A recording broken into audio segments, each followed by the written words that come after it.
Hi, and welcome back to the Fans Have Spoken. I'm joined with Kevin, Robbie, and special guest tonight, replacing Dennie, Kylie. You've seen her before. She's here. We're going to talk about JD and Jeannie. Those are the last two that have gotten kicked off the island since we last spoke. How are you guys feeling about the last two episodes? Lots of feelings.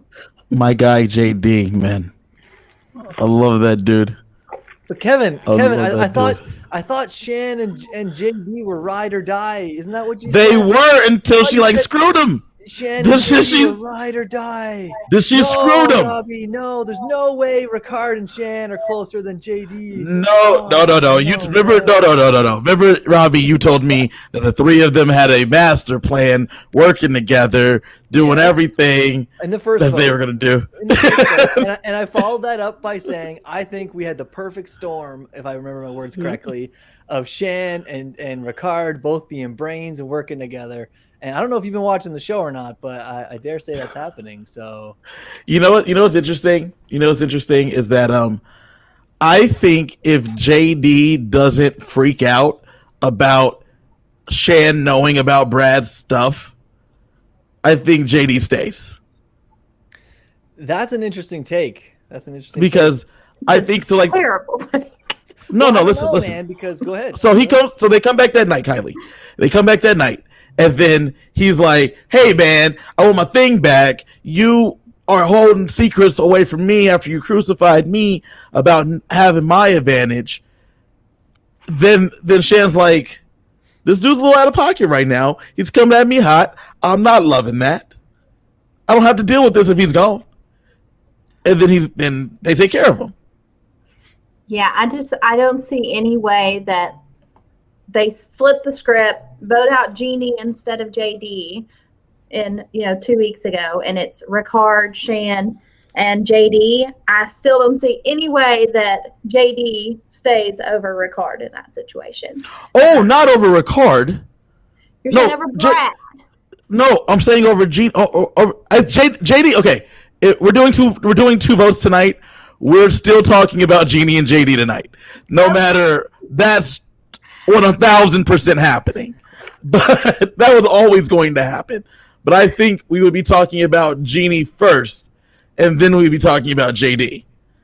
Yeah, so I like that we did get these two boots from the same tribe to be able to talk about tonight, because this story has really just revolved around them.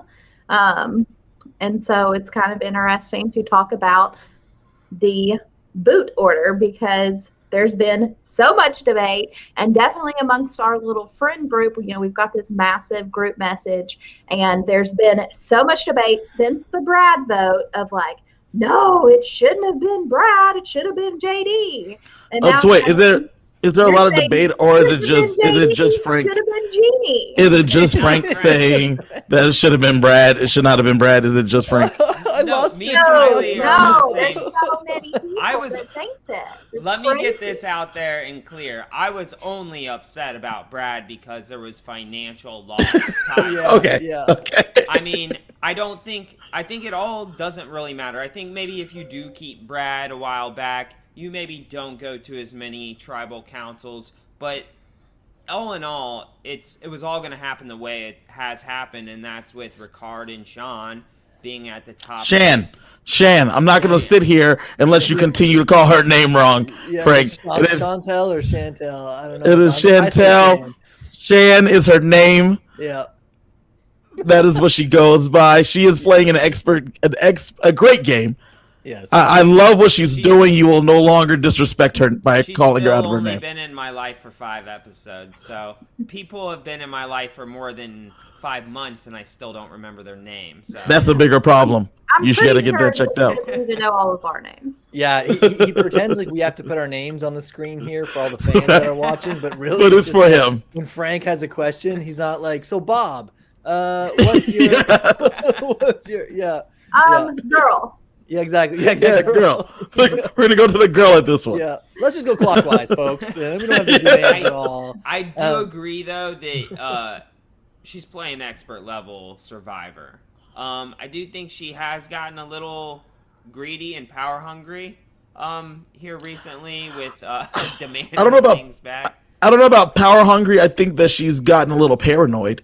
I think the things, because we're gonna get to talking about this most recent episode, I'm sure. Yeah. But I don't think she freaks out if she doesn't get picked to go away from camp.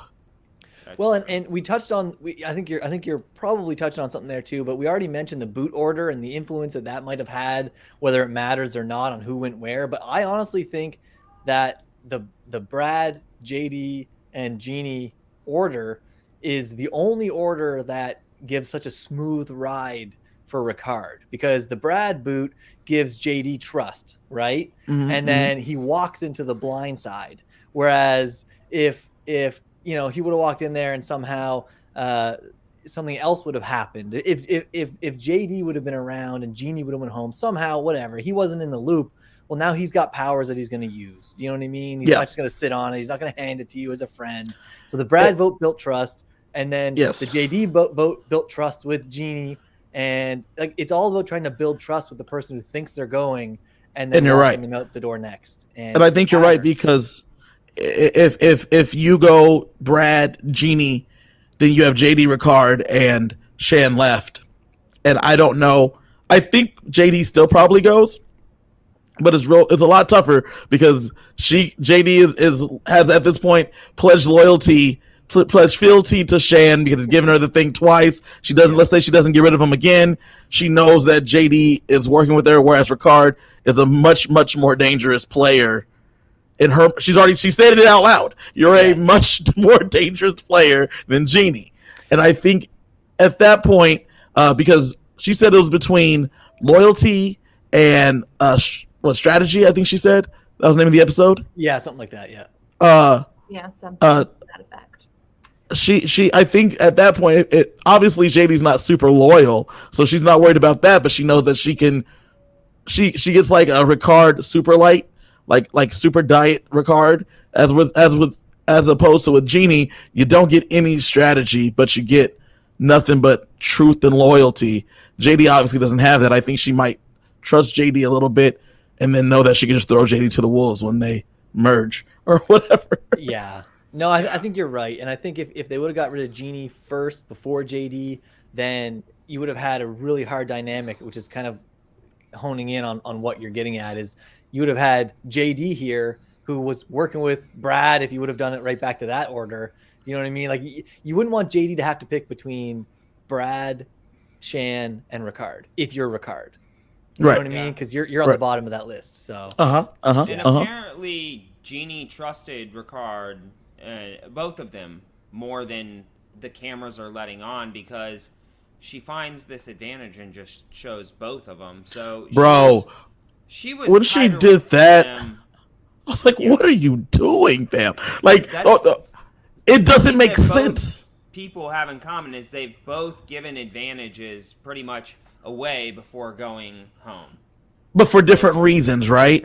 And the thing that, like, so it blows my mind. Beginning of last night's episode, I really want to talk more about JD, but since you brought it up, Frank, the beginning of last night's episode just blew my mind, because there's 3 people left. You find the advantage, and then instead of just opening it yourself, you then take it to the other 2 people and say, what should we do collectively? There's only 3 of you. You've talked to everyone here. If you lose, you can't vote if there's not an idol. If they know you have an idol now, if you open it yourself, they know you have an idol. So what are they? They're going to blindside you. What sense does it make if there's 3 people and you go to all 3 people and say, hey, look what I found? Yeah, I mean, if I'm in Jeannie's situation, I'm picking the idol up, I'm saying the damn phrase at the next immunity challenge, and it doesn't matter. Like, obviously, like, hindsight's 20/20, because this idol will be active, and the rest is history. Which I think we see Ricard leave in that scenario if Jeannie has the idol and Shan decides to vote with her and vote out Ricard. But I'm taking it. Like, I don't even give a shit if y'all know that I have it, because y'all voted together every single week I have listened to some of Jeannie's exit press. She knew that Shan had done that to JD and that she had JD's extra vote. So, I mean, you know all the things. Like, you know what she just did to him. Like, why don't you pick it up yourself? Can we touch on something for a second? Are the tie rules the same this season? If there's a tie, the people who have been tied can't vote and everybody else revotes. I'm assuming that's the case. Presumably, yeah. Well, what happens in a 1-1-1 vote? Well, and this is what I'm getting at, because I think we've seen enough of this season now to trust that Ricard thinks ahead. And I think Ricard talked Shan into being the one that opened it. And he's sitting there on the beach at one point, and he's like, you know what? I don't trust her. Looking at a Jeannie. And then Shan's like, what, do you think she might have opened it? Yeah, let's go take a look. And then he gets, because here's the thing. If he can get Shan to open it, and now he knows where it is, he knows Jeannie doesn't have it, and Shan might not have a vote, he has all the power. Because if Jeannie and him vote together and cause a tie between Jeannie and Shan, right? Like, let's say Shan doesn't have a vote and it's just Ricard and Jeannie, right? They go to tribal. Like, does Ricard have the power there, or what happens if Jeannie and Ricard tie each other? Shan get to vote now? Like, it's so broken. Like, that mechanic. I don't know how it. I have a problem. I have a problem with Robbie here. Okay, because Robbie keeps us like Ricard is okay. First off, I want to say to you, looking you in the eye, Robbie, Ricard is playing a good game. Great game. He's playing a fantastic game. The fact that Frank, hold on. Groundwork. Frank, hold on. That being said, Ricard is not overly trustworthy or likable. 100% agree. So you can't keep assigning these master plans to him as if he is running circles around Shan specifically. Yeah. No, I don't think he's running circles around. I think they are a perfect duo that complement each other so well, and I think Ricard even touched on it in the episode. I agree. I think he's coming up with these master strategies and plans, and she's the personable person that can go out there and win those people over. And I'm with you, but you're being way too nice to Shan right now. What I'm saying though, Robbie keeps trying to play it as if Ricard is running these circles around Shan. Yes, and I think he is not. He is not running circles around Shan. Okay. Not in the least bit. Not in the least bit. She have been able to pull off getting the idol without Jeannie even knowing, without him thinking to lay that groundwork ahead of time. I mean, I think they're a duo. I think they're a duo. They're a duo. But what I'm saying is that for Robbie to say, I think that Ricard tricked Shan into opening it, as opposed to her just being like, should I open it? I think I'm going to open it because I want this for myself. Like, that's what I'm saying. Because Robbie's assigning that duplicity to Ricard as if he is tricking Shan as well as Jeannie. I think they're working together, hand in hand. She's the left shoe, he's the right shoe. Yeah, I mean, I think he's left and right, and she's the glove. All she is the glove, and he's just reaching out with her to get the No, I think more like left and right brain than left and right shoe. I don't think you can really compare. I think these little shenanigans happen together. I think they were all like, oh, let's trust each other. Let's put it back in the tree. And Jeannie's out fishing, and Ricard and Shan are in the shelter, and Shan's like, we should take it. Ricard, no. Okay. And Ricard says, like, I don't trust her. Put my right. Robbie. Ricard says, I don't trust her. Shan says, I'd rather have the power. He's like, that's a good idea. Let's go look into that. And because then what, though? And then they work together. No, follow that through. They get there. Yes, they get there. What does she say? How are we going to convince Jeannie to let me open this? And Ricard has to walk her through it and say, listen, we're not. We're going to put a bracelet in there and tie it up again. Say it again. What does Shan say?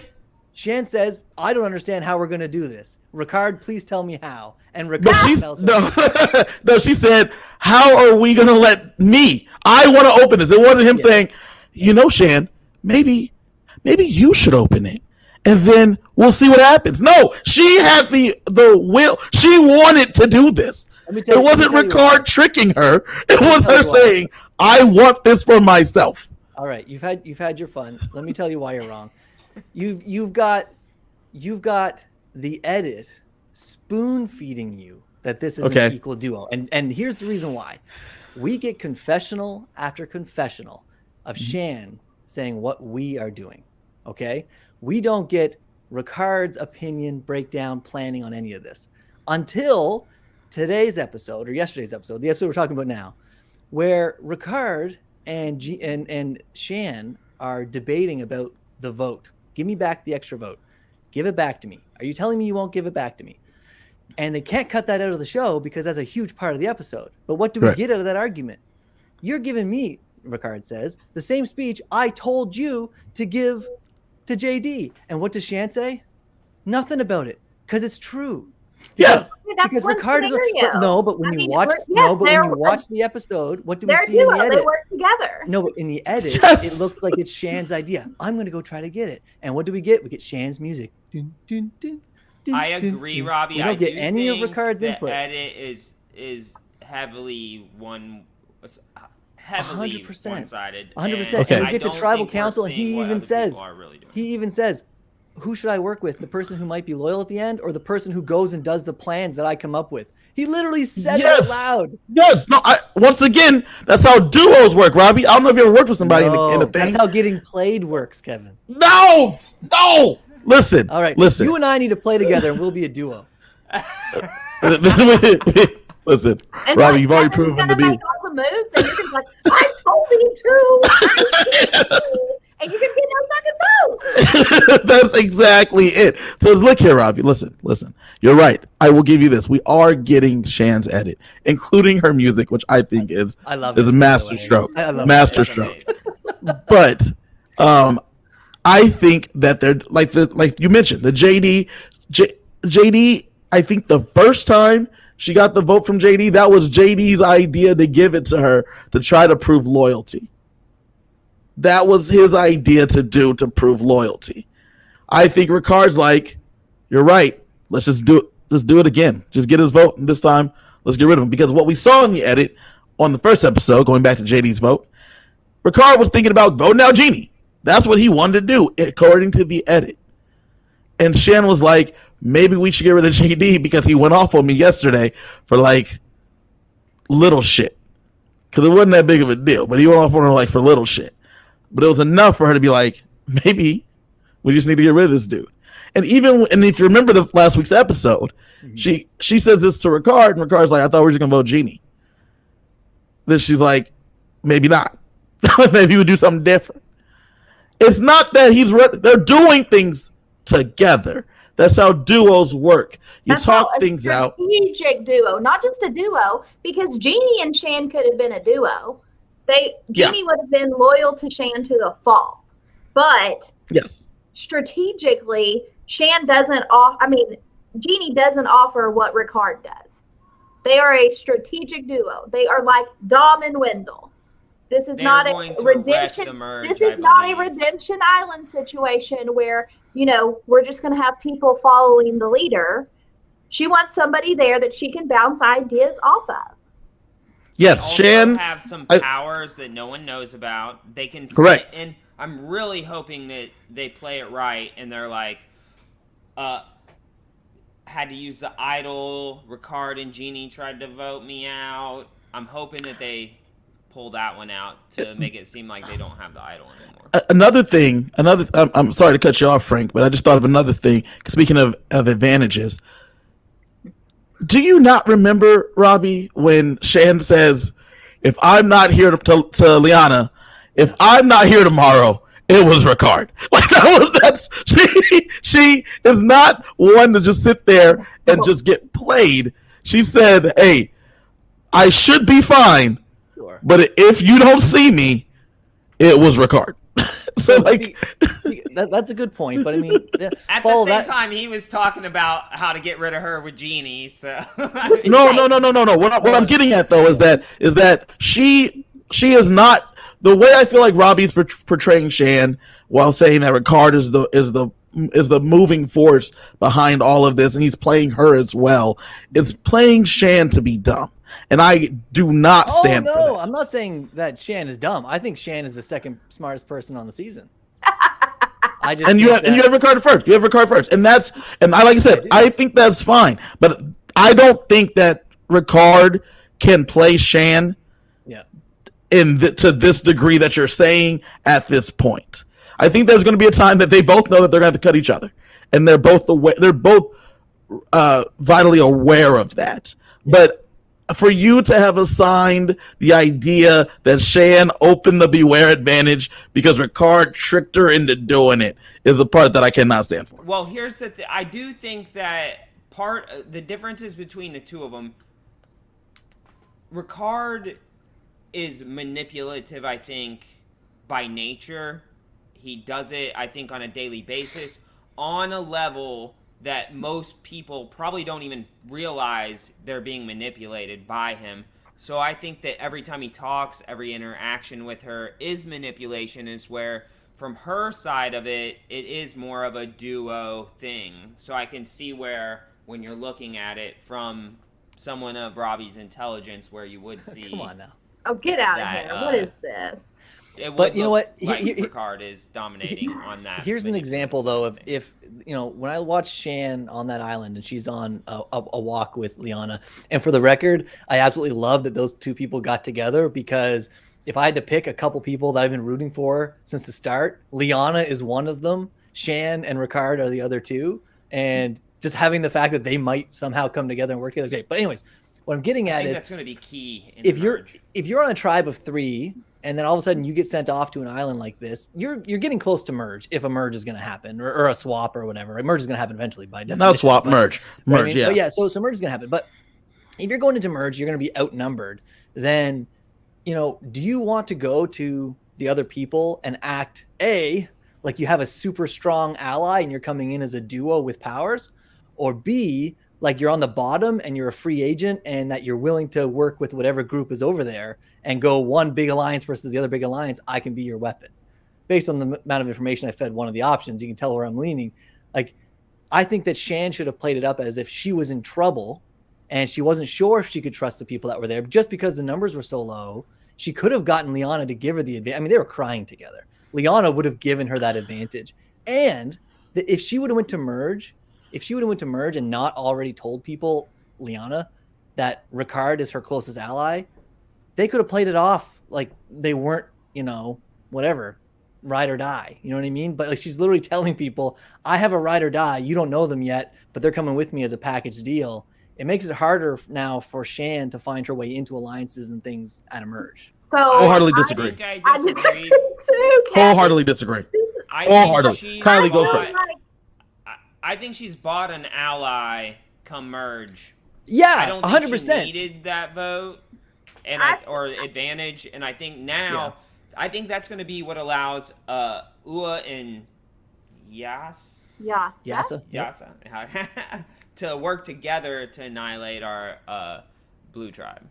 Yeah, so, Robbie. Going to be a key connection. I think Shan making that statement of, if I'm not here on day 12, you can't trust Ricard. He's a snake. I think that is Shan laying the groundwork for her post-merge game. And like right there, she's showing like, hey, we're not that close. Like, I'm already throwing him under the bus to you. But she did the opposite of that. She literally said, he's my ride or die. Like, right. No. So, okay, Robbie. She said, he's my ride or die, but he has snake-like vibes. So just be aware. What do you mean no? She literally says to Liana that if I'm not here on day 12, then it was Ricard. But that's and then they cut the conversation off right there. But like common sense says the rest of that sentence was, I trust Ricard 1000%. So if I'm not here, he was lying to me. Right. That doesn't mean he's a snake. He's this evil fuck. All it means is I'm selling out my alliance. If you have a ride or die, you don't go around telling everybody you have a ride or die. Robbie. Now it puts a target on that person's back. Robbie. The conversation Shan and Liana had was extremely genuine. It was real. They connected on a level that unfortunately, the other three of you on this panel don't understand. It's a level. But what I'm getting at is that they see each other and they know that they said that I want to work with you for the simple reason that there's not normally a lot of us out here, right? Yes. Yes. So, fair enough, 100%. So when she's telling her all her whole game, she in fact says to her at the end, "I just given you my whole game because that's how much I want to trust you." But you just said it right there. How often does a Survivor player go meet somebody else for the first time, give away their entire game, and then leave, and that works out? Like you don't. That's not how you introduce yourself and keep any power to yourself. Well, normally there's swaps, right? There's normally swaps, but in this situation, there is no swap. Yeah, so the only time I have to make other bonds is doing this. Look at Evie and Deshawn earlier. Evie gave Deshawn everything she knew. It's Evie. I can't allow you to Evie and Evie and Deshawn. She gave them everything she knew, every single thing, right? And it's because since there is no swap.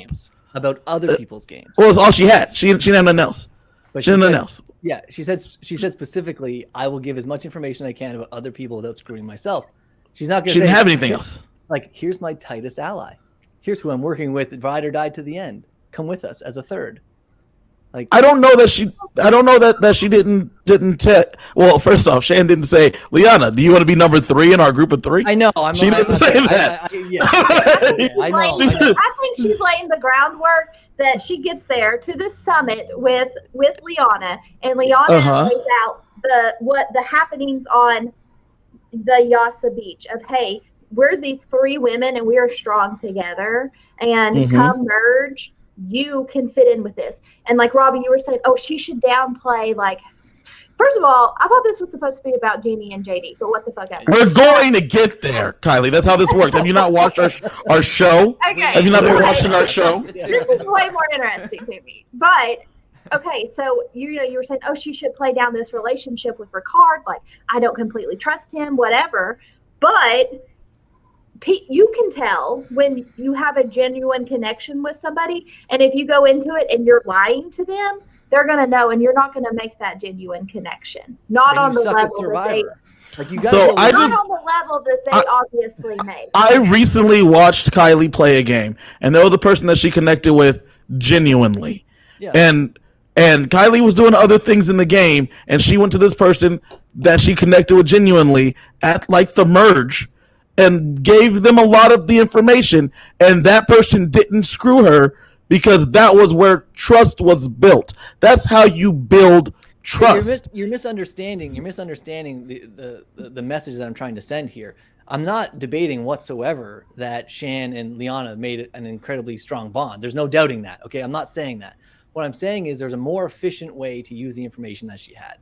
It was like a sledgehammer to be like, here's everything. You could have given a lot of information away. You still could have talked about your family life. You still could have talked about the life that they have in common and all the bonds that they have and what it means to be allied with the people that she wants to be allied with. All of those bonds would have been identical, right? And she could have even said that if I'm not here tomorrow, it's Ricard, and kind of just left it at, planting the seed there. And now that she has, if she follows through and Ricard's a merge boot, perfect play, because she cut that off. There's no doubt. That's great. But saying how tight you're working with somebody is the only part that I'm nitpicking here, is because she could have just kept that one piece of how tight they were. And when they got to the merge, that could have been one little piece of information that wasn't a lie. She didn't say I'm working against him. Well, right? I mean, I think the odds of if you go into a merge and there's only 2 of you, I don't give a shit what you tell people. They're going to say, those 2 are ride or die. There's some reason why those are the 2 left standing. That made it through. We've only seen this in one other circumstance. Why she was doing that. In the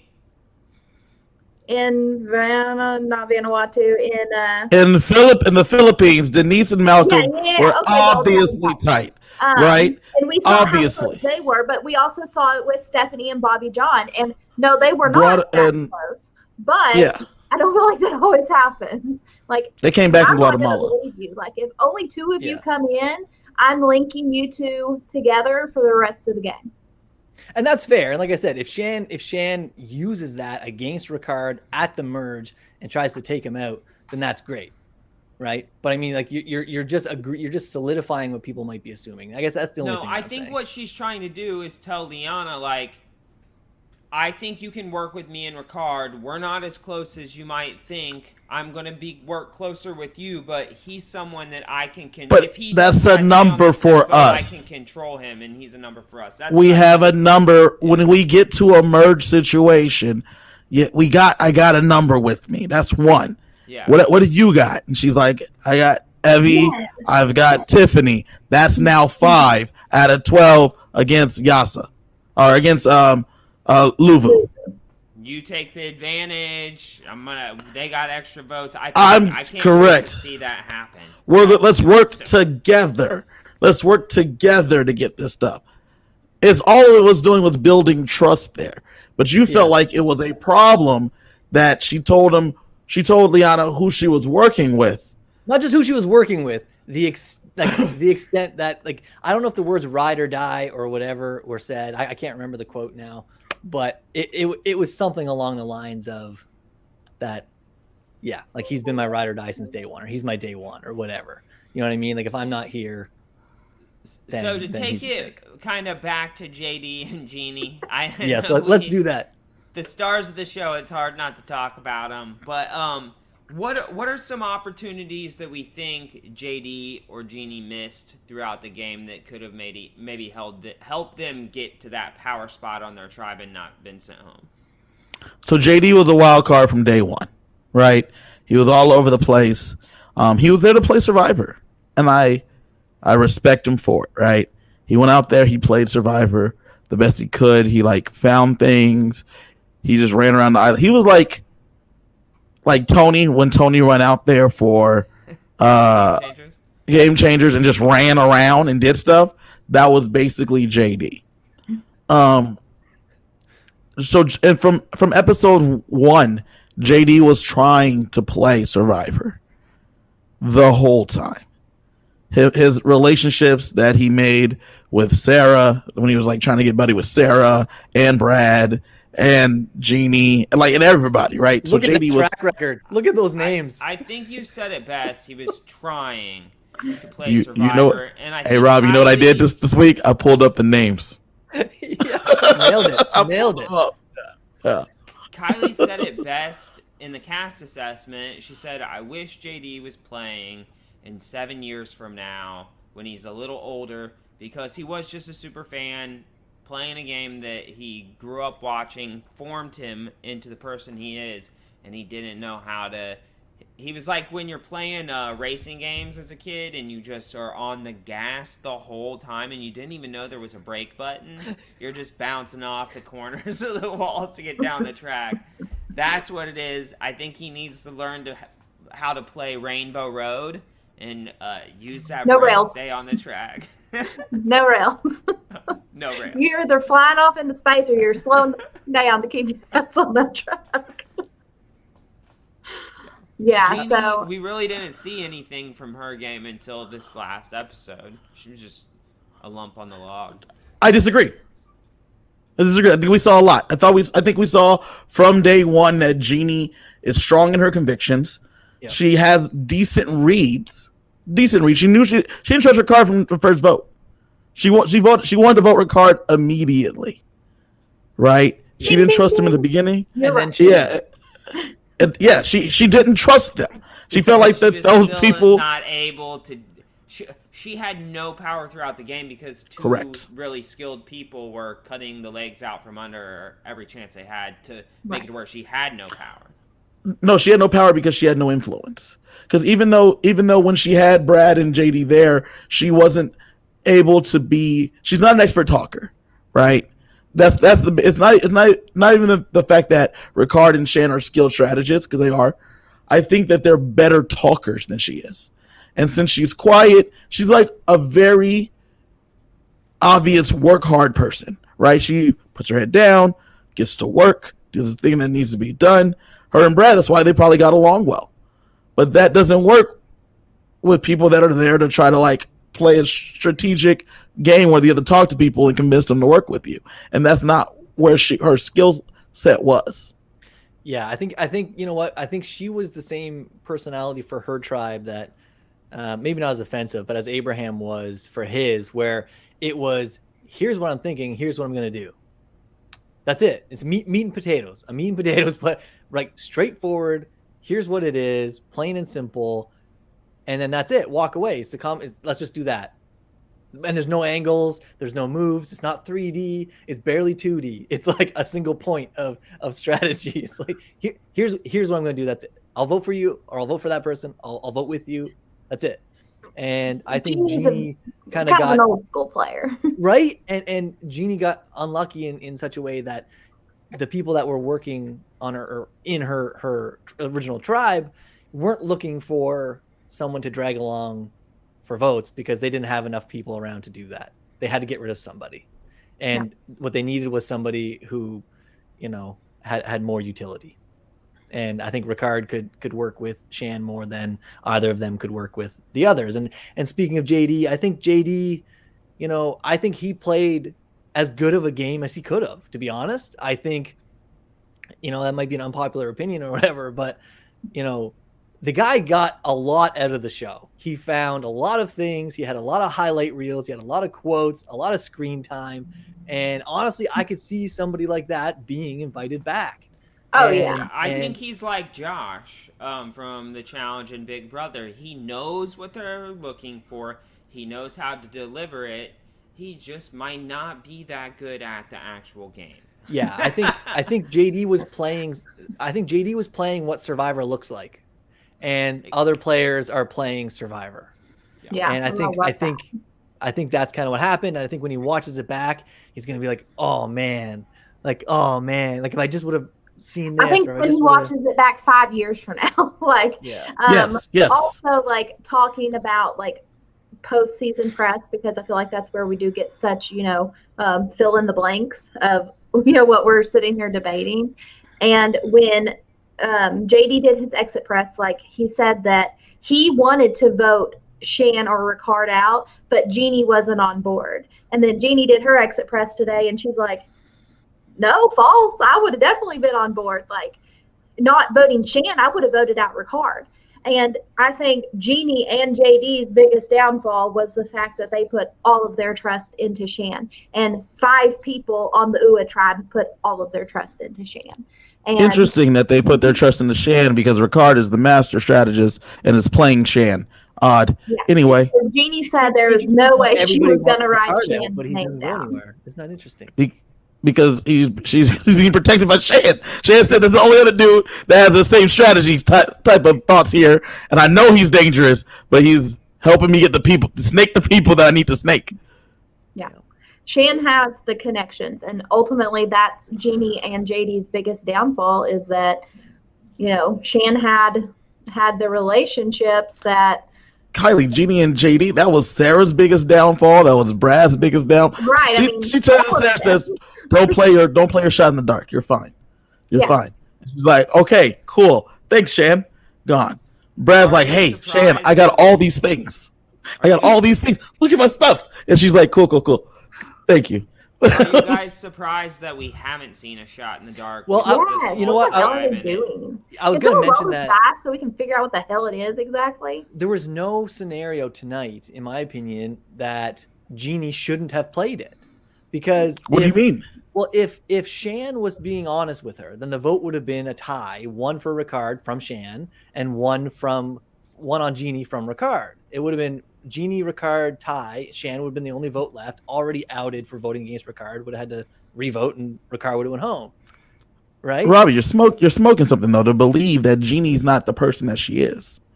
Yeah, no, but I'm just saying, there's no scenario if you can think through the move. But why would she not play it in tonight? that scenario? What happens? Jeannie can't vote. Shan re-votes and votes Ricardo because she would have already voted. Yeah, she's the only one that. Yeah. Right. Yeah. And at that point, Shan would have already outed herself. If it's a tie, then Shan already voted Ricard. Yeah. So Jeannie's safe, because there's no way she's going to switch her vote and then keep Ricard after outing herself. Correct. Right. Correct. And then if Shan was lying, well, then she's fucked, and Jeannie should roll the dice anyway. Yeah. Right? Well, Yeah. The reason, but then if Jeannie plays her shot in the dark, Yeah. and she's there, she has to deal with the fact that she was not loyal. She did not trust Shan, and she has to deal with that situation. But that's you're being there. a different. You're That's right. being. You're right. But that's though. being a different person than she is. So I think the biggest strategy, the biggest skill in Survivor or Big Brother is being able to understand who the people you're playing with are as people, right? Fair. Because it's better than any strategy you could put together. Because if you're able to read the people for who they are, you're able to usually strongly predict what they will and will not do it, which is, for instance, Ricard. Shan can read that Ricard is a little snaky. She's working with them, but she's definitely keeping her eyes open because she read that from him. With Jeannie, she read that she's a 100% loyal person. And Jeannie is a 100% loyal person. And that being the case, that's why Jeannie would have never... I want to give you credit, Robbie. You are correct that strategically, the four of us are very strong strategic minds here, right? Strategically, it makes no sense to not play your shot in the dark if you're Jeannie. 100% right. But none of us, I think the four of us, are as loyal as she is. She's more loyal than all of us in any kind of... I'm loyal to the soil, man. Obviously not. You're definitely not. I can look at you and I can tell that you will do whatever it takes to win. There are a few people on a list that I would not cut. Would you short list? Would you have developed those people onto your list after 10 days? Some of them got on that list in less than 10 days, but it was by necessity. It was by showing that they would not cut me in the same scenario. And so if you're in the same situation here, Jeannie, right? You're telling me that you would have played your shot in the dark, though, right? If I'm Jeannie, I'm probably best friends with Ricard, so we're probably... No, you're not. No, but you're not. You're Jeannie. You're Jeannie. Yeah, you're not Frank. You're not Frank. Body here. I roll the shot. Just because I'm on Survivor and I feel like I'm probably going to go because I've not. But the real with Jeannie people every time they voted with each other every time. I'm gonna just roll the shot just because I love Survivor and I want to be the first one to ever do it. Especially if I'm. Frank, you're also the same person. Jeannie's the same person that brought the Beware advantage to the other two. Right? So like that's the same person in the same episode that did the same thing. So she was never going to roll that shot in the dark. Ever. She was not doing it because she believes Shan. She might next time. She won't get it next time. Jeannie will not get it next time. Jeannie will not be playing again. No. Jeannie will not be playing this game again. Unless she's playing real foot. She might be playing real foot, but she ain't playing this game again. She ain't playing this game again. You couldn't see her on The Amazing Race, though? No, man. She's not going to be on your TV again. She will not be on CBS TV again. Super nice. Not memorable. Correct. JD. She was barely on. She was barely on this show, and she was on this show. On this one, and they barely gave her screen time. They're not casting her again. I'd say there's like an 80% chance that we see JD again. Probst has said that they're not going to have a returner season for a while. So, I mean, that may, if we get more memorable people between now and then, that may push JD further down the line. But I think there's a strong chance we see him play again. There's an absolutely zero chance that we ever see Jeannie play again, ever. I think if you were to rank if you're doing a tier list of who we see again from this tribe, this tribe specifically, I think Shannon's first. I think JD's next. I think Ricard is after that. And I think Brad is right after that. And then you leave Jeannie and Sarah just off. They're not on the list at all. I think based on what we've seen so far, I can't argue with that. I feel like the fact Ricard is in such a position that he is, and we haven't seen a lot of him, I feel like he's got to have some massive episode coming up because we're getting a lot of Shan, and somehow it's the Shan show.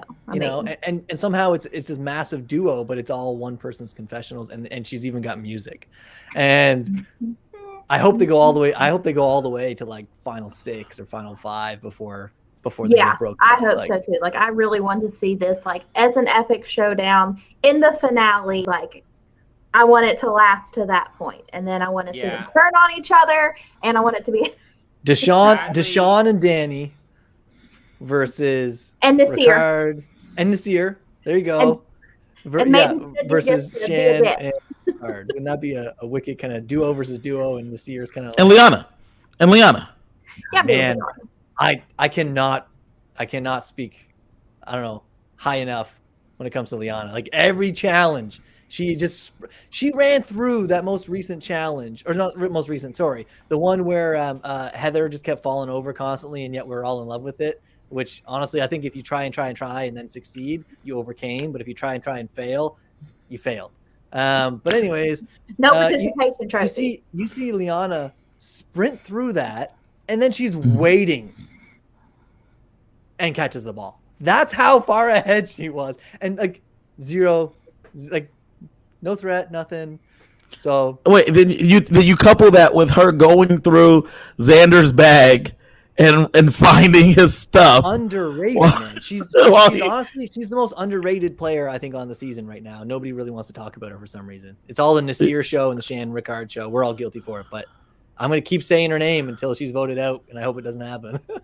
Well, I mean, this is also not the show for this, but I'm sorry. I see a lot of hate against her, but I think Tiffany. Tiffany's trash. Tiffany's where it's at because, like, I don't think that she's this goat that's going to just get dragged to the end. Robbie, take your hand off your mouth. I hate that I'm agreeing with you, Kylie. I hate it. So I finally, like, put my finger on it last night. She reminds me a lot of Mama C. She reminds me of Sue Hawk, though. A little bit Sue Hawk, too. But I get, like, some Mama C vibes from her. And, you know, Mama C is kind of like a little bit of a strategic player that was underestimated a little bit. And I can see that from Tiffany. And I don't know. I'm just saying. Yeah, the problem with Tiffany is she's so paranoid that it's hard to tell when we see something happen on the show if she actually came up with a really good idea or if it's like a broken clock being right twice a day. Like, did we just miss the other infinite amount of times she was wrong? Second one. And you know what I mean? And we just happened to see like she does 100 things, but one of them happened to be right. So let's put it in, and she looks like a fucking mastermind. Or I don't think she looks like a mastermind. But I mean, I feel like she was paranoid, got someone else to go through the bag, and was like, "Oh yeah, it was good."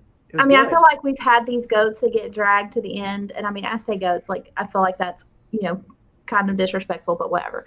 Like we didn't get any of these moments from Julie. We didn't get any of these moments from Laurel, but we are getting them from Tiffany. And so I'm just saying, there's something there. And Tiffany did great in the last couple of challenges, which like she nailed it when she had to throw the balls up on the ledge. I mean, I know this is about the other two folks, and I hope we see JD again. Though it's easy to perform in a challenge when you don't have any pressure that you're going to lose. I mean, we saw her struggle on one thing that, like, I'm sorry, but I mean, I'm 20 years younger than Tiffany, and like, when I just played in this game that Kevin is referencing, like, I couldn't hold my leg up in the air because I'm fat and just, like, I've had a baby in my body. Like, women's bodies are different. And so, like, there are just some things that are going to be more difficult for older women. And the balance beam got her, but then everything else she's done fine in. Another challenge Leanna sprinted across. It's not the challenges that make her a weak player in my eyes. It's the paranoia. It's the sporadic behavior. That is, for me, scary in a game because I like predictable people, readable people. When you have someone that's mentally unstable, you can't predict their movement. That's terrifying for me. And speaking of movement, I can't stand her like constant like crazy expressions that she like just offensively seemed ignorant crazy in her expressions eyes. right in front of people and around people. It was funny the first I time, love but it. she's just so fucking full of herself. I'm like, I get it. You're doing great. You crushed the challenge. Your paranoia is actually saving your life. It's like your fight or flight, and you're constantly running so freaking long that you're finding treasure along the way. Good for you, but like you're fucking running from a ghost that's not there. Like that's her game, right? And she's just crossing random finish lines along the way and getting lucky. Like it's insane. So we'll go back to JD and Jeannie. What was your guys' favorite moment from each of them? For me, for JD, my favorite moment was him narrating how the extra vote went when he came back, and him telling everything that happened, but going into the minutia of it, which is unimportant. But him wanting to give all the details of what was going on, that was my favorite moment from JD this season. And then for Jeannie, that was it. Ouch. Oh, okay. So for JD, like I would say like this, his love for the game. It was very evident, and it was enjoyable to watch. He was an enjoyable character, and somebody that I would like to see back. Like I said, probably in a few years when he's just calmed down a little bit. And then for Jeannie, she had this really really great confessional where she was talking about Nathan, the Fijian man, and how he was like this perfect mix of like Cirque du Soleil and a stripper, and that did it for me. Like that was my favorite confessional. I think mine for JD, I don't know. You're gonna go next, Frank. Hopefully you'll say it. The other thing, but I'm thinking about. I think watching him sit on the log or the big rock, whatever it was, I think it was a log, and do the impressions. I didn't necessarily enjoy the impressions, but you could see in his eyes that he was living a dream right there, and he had an audience. He had the production crew recording him. He had Jeannie, and I think Ricard was there. Brad was sleeping in the whatever, but like he had and Shane was there too. Yeah, right. Yeah, like he had people listening to him. Like he was the center of attention. He was living his survivor dream in that moment. And it's one of those moments you get to watch them and be like, man, I want to be you in that position someday. Like he was living that dream. So that was probably my favorite JD moment. And for Jeannie, it was when she came back and she was like, none of you all are getting food anymore. I'm not cooking for any of you. You can get your own food, catch your own fish. I don't care. I'm not cooking. Like, I loved it. It was like a rant. We actually got to see Jeannie, with emotion and fire and passion. And then the next day it was like, we're all best friends again. But, that was my two favorite. My favorite would be when JD gave away his steal a vote. That was, it's just an epic moment that's going to live in Survivor history forever. The guy that gave his vote away to the winner of season 41. I think that's how it's going to play out, and that's a fun stamp to have on the season. Jeannie, kind of with Kevin, there really wasn't a moment. I was impressed by her performances and challenges. I did not think when I read that book before with the cast assessment, I did not see someone that would be strong in challenges. She performed really strong in challenges, especially in the water challenges. She was very strong, so I was impressed by that. Yeah, compare her to her demographic equals in Heather and Tiffany. I think if you had to pick one out of those three, Jeannie would be the easy choice. You know what I mean? Sure, maybe loyalties or whatever, but when it comes to challenges, but I thought for sure, Frank, you were going to throw the wink in there. That like at Tribal, he gives this like answer to Jeff and then looks over at Shan and gives like a like this big wink, and to Jeff's credit, he doesn't say anything about it because he usually calls people out on their facial expressions and stuff, right? Like, oh, I see you're nodding. No, he's like, let's let that go. I don't think he would call out the wink like that because it was very obvious that he was trying to do something behind Jeannie's back. Yeah, it was. I loved it. I think that will go with your answer, Frank. I think they're going to show the clip, and then they're going to show him doing the wink, and then leave it. So, my other favorite JD moment was when he shot the thing and said money, and then it was a miss. I'll be back in the reunion show for sure. That'll be a highlight. So when I think of emojis and which emoji would match up with JD for me, it's the one where Facepalm. Like he had so many moments where I'm just like, "What are you doing? Stop it!" But he was super entertaining. Never a dull. The emoji that I think of with JD is the big eyes emoji, like the big eyes one, and like the smile, like that one is him. He's just the ecstatic. I don't think of him as an emoji. I think of him as a meme, and it's SpongeBob running around the burning kitchen. And I don't give a shit about emojis, so I don't know. Canadians, what the fuck? Hey. So, who do you guys think? So, there's a good chance that we might do this bi-weekly, do 2 players at a time.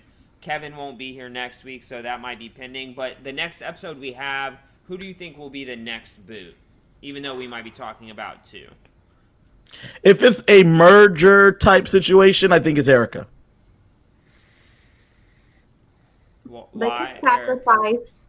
They could sacrifice one of their own. I'm super worried for Xander. I mean, they've been setting it up for a couple weeks now, and I mean, if it is not a merge and Yasa goes to tribal, he's done for. Because Leon is going to steal his idol and vote his ass out. Yep. Yeah, I guess it depends. The reason I think Oh, go ahead. Sorry, go ahead. To answer your question, Frank, the reason it would be Erica is because if you're Luvu, you have Dennie, Sydney, and Deshaun all willing to cut her. If it's a merge, they come in with 6, which is already scary, so they would be willing to offer her up as the person to take. But if you're the others, would you listen to them when you think, oh, that's kind of sketchy? They're offering someone up. I'll vote Danny. Tell them we'll go Eric and then vote Danny. Nah, you just take it because then at merge you want an easy boot, and if the other people are saying we're good with this one, that's an easy boot. We can figure out how this game is going to work. We're 10 days in. Yeah, see ya. Yeah, everybody's got to go anyway. I mean, I can't really disagree. I guess in my mind, it comes down to if it's going to be a battle of all the brains seeing each other. I mean, you've got Evie, you've got Erica who's trying now, you've got Ricard, you've got Shan, a lot of strategists there who feel like they've got a handle on the game. And if all of a sudden they don't want them in the game anymore, then one of them is going to go. If not, you could get the guy-girl war going on. Girls have the numbers. Danny could go. But yeah, I'll say Evie. Was that everyone? Is it my turn? Yeah, this you. Okay. So, I think we will have a merge. I think it's going to happen next episode. I think That's what Jeff did. I think what will happen is if it is a merge, I think it's going to be, I could see Erica and Nasir jumping off the blue ship with the other 2s merging up as numbers, and then voting out Sydney or Deshaun or Danny, one of those 3, or even Heather. I don't know. I think she'll be irrelevant. I don't even think she'll be included in any of the plans. Heather and Tiffany are safe. Holly? It's merged. Yeah. All the way to the end. That's final 5 easy. All right. Does anybody have anything they want to plug? Coming up right after this, we have Rick Devens with Kylie, Stan, and Robbie coming up next, so that'll be fun. So stay tuned. We have 1 live viewer right now, so you stick around. You won't be disappointed. You hop onto this other one. And then after you watch this lovely thing with Rick Devens, tune into the Top 5 Go podcast and listen to me, Shantae, Aaron, and the regular Top 5 crew, joined by our friend Kenny, as we talk about Top 5 fall things. That's right, pumpkin spice lattes, pumpkins, Halloween, our favorite fall things. Take a listen to that. So basic. I love pumpkin spice everything. Can we end this? Because I can't take this anymore. We talk about the things. This is Survivor. Robbie. This is pumpkin spice latte world, okay? No, we're at the part where I talk about my own show, man. It's the Top 5 Go podcast. Listen to it. You can find it on all things that you can find podcasts, whether it be Spotify, Apple Music, Google Podcasts, whatever. You should do Top 5 Go podcast. Canadians. Robbie's not on that list. That's okay. I don't deserve it. You're on my top 5 Canadians. That's all right. That's all right. I'll take Just it. below Justin Bieber. You got Drake. You got Gretzky. What else you got? Drake, Gretzky, Bieber, Kobe Smulders. And Robbie Stiliker right there, number 5.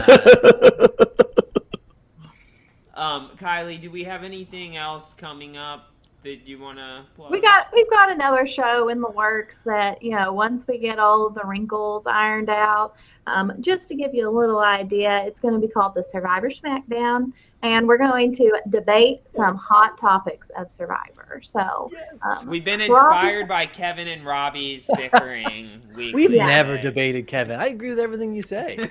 Robbie's always right.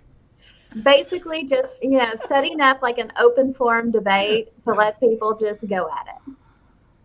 Beautiful. Yeah, and don't so we have if a you're game night coming fan up? And you got a lot to say, you have an opinion, let us know. Yeah, we have a game night the 29th. Next Friday. Maybe it'll be Halloween themed. Maybe we're going to have a Halloween costume contest. Ooh. Never know. We like to keep everyone on their toes, including ourselves. So, also, possibly coming up tomorrow is a challenge recap with me and DeLucas. Kylie will sadly not be able to attend. She finally got a life, so we'll let her enjoy that. But as I said, stay tuned. Coming up next, Rick Devens with the recap of this week's episode. Thank you guys for joining, and we'll see you soon.